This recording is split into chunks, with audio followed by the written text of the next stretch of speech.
wishing on a star to follow where you are. Yes. What's good? What going on, people? It's your boy Flo, aka Fdot1, the Floriginul one. And welcome to another episode of Floriginul Crates, coming live to you from the vault. Today we gonna talk about Wishing on a Star, Floriginul Jay-Z story. Today's question is, did Jigga or did Jigga not jack my idea? Now, the story goes like this. It's late 96. I recorded a demo version of Wishing on a Star. It's included on my demo, which I've shopped around London, trying to get this deal, right? Because everybody's looking for a deal, and I'm trying to get one too. I ain't no different. So I've hit every label, every management, every publishing and production company I can find, shopping my demo.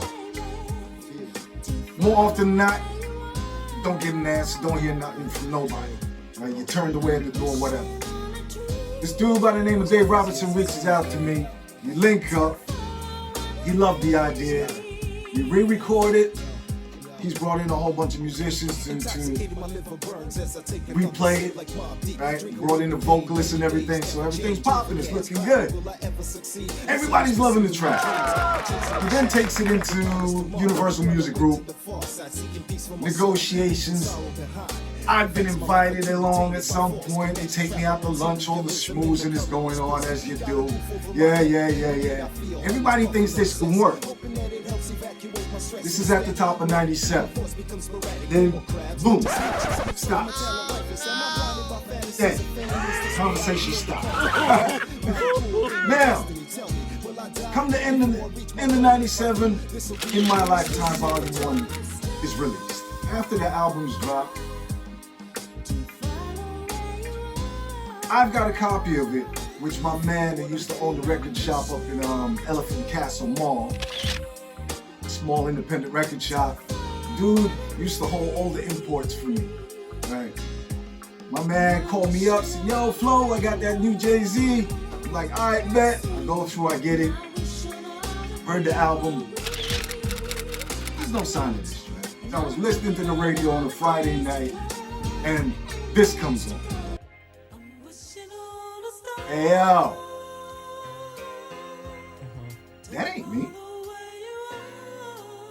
Hold the fuck up. That Jay? Huh? Nah. What the fuck's going on here? I'm surprised. So I'm going and I turn the radio up because I'm thinking it's my joint. And at the same time, I'm also thinking, hang on a second. Dave never told me that he passed the track on the radio. I'm listening to the track and then I hear this. I'm like, nah, I'm tripping. I gotta be tripping. I'm like, nah. This is way too fucking coincidental. Because I've also said the same in my verse, in pretty much the same place. You can't write this shit. You can't make it up. Like, what are the chances of this shit happening? Like, seriously, yo. Go on, ball blast, sand smell fishy as sand. Yeah. Sand can't be right. So I'm going batshit crazy trying to find this record. Can't find it nowhere. So this got my alarm bells ringing like, our soul ain't on here. These men like, nah, this is fucked up. I need to know what's going on here. Reached out to Dave. Dave can't tell me what's happening because he don't know either. I'm gonna put it down to when the A&Rs changed at the label. The new A&R don't fuck with what the old A&R was doing. That's generally how it works. Right. So here we have this track. Two MCs on different sides of the Atlantic, coincidentally coming up with the same idea. Now come on, y'all. when I think like he's an idiot. When I think of the ball yesterday, man.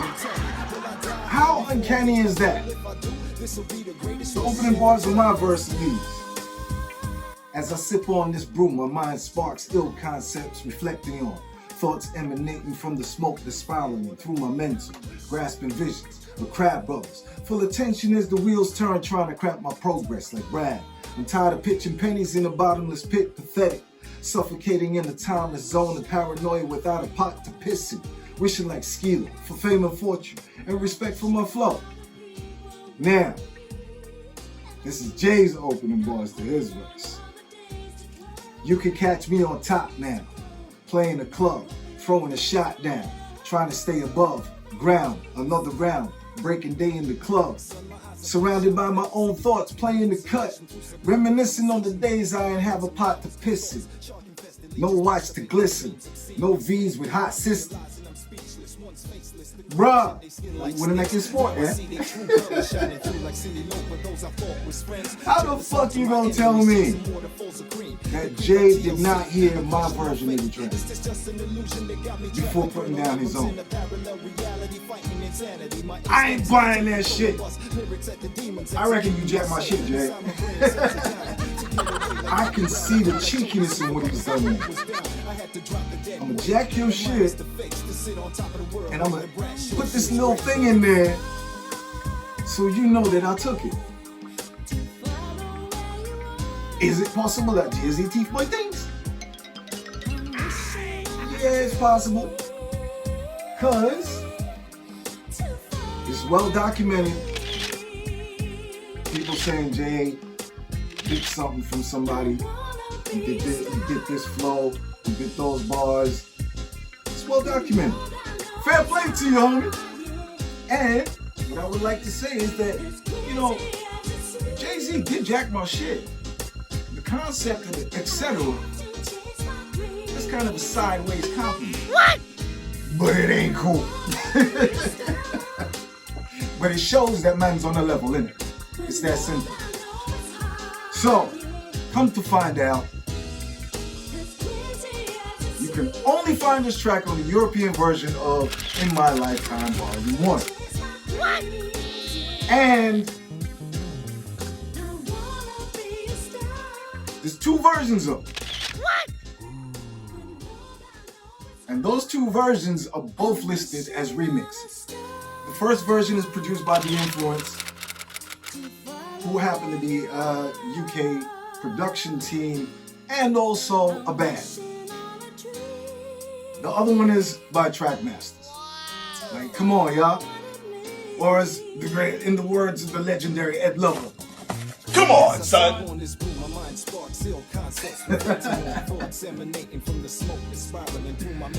This shit is surreal as hell to me. Because, it's an additional track. And it's a remix. It's a remix of what? Where's the fucking original if it's a remix? Yo, it's a bit like weird that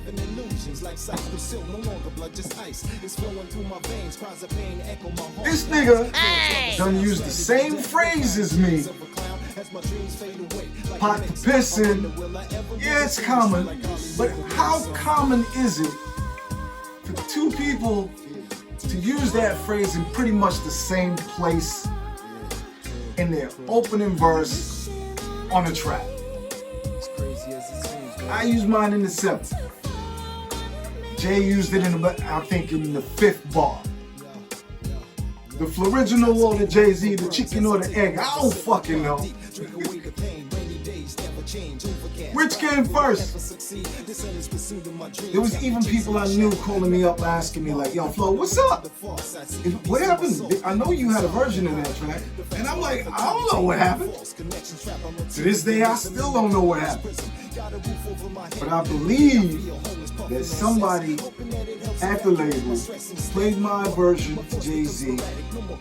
Jay's taken it, listened to it, and then strapped his own bars to it.